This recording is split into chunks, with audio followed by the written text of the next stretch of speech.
आता विदर्भातल्या बातम्यांचा सुपरफास्ट आढावा आपण घेणार आहोत। नागपूर अमरावती रोड जवळील बाजारगाव येथे सोलर एक्सप्लोझिव्ह कंपनीत स्फोट, स्फोटकं बनवणाऱ्या कंपनीमध्ये स्फोट, 9 जणांचा मृत्यू।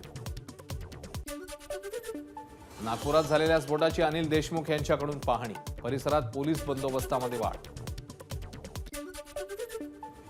नागपूरमधल्या स्फोटातल्या मृतांच्या कुटुंबियांना राज्य सरकारकडून 5 लाखांची मदत, उपमुख्यमंत्री देवेंद्र फडणवीस यांची माहिती। नागपूरमधल्या सोलर एक्सप्लोझिव्ह कंपनीतल्या स्फोटाची एटीएस कडून पाहणी। नागपूरच्या बाजारगाव इथल्या स्फोटातल्या कुटुंबाचं चक्काजाम आंदोलन, नागपूर अमरावती हायवेवरील वाहतूक गावकऱ्यांनी थांबवली। भंडाऱ्यामध्ये धान विक्री केंद्रावरील सर्व्हर डाऊनमुळे शेतकरी मेटाकुटीला, शेतकऱ्यांच्या धान विक्री केंद्रावर चक्रा। आता संतनगरी शेगाव करता वंदे भारत ट्रेन धावणार, मुंबई आणि पुण्यातल्या गजानन भक्तांसाठी होणार सुविधा।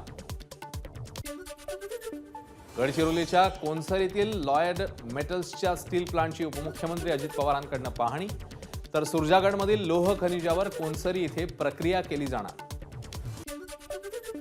विदर्भामध्ये अधिवेशन सुरू, मात्र विरोधी पक्ष कुठेच दिसत नाही, वंचितचे अध्यक्ष प्रकाश आंबेडकरांची टीका। तर विरोधी पक्ष सत्तेत विलीन झाल्याचं दिसतं, आंबेडकरांचं वक्तव्य।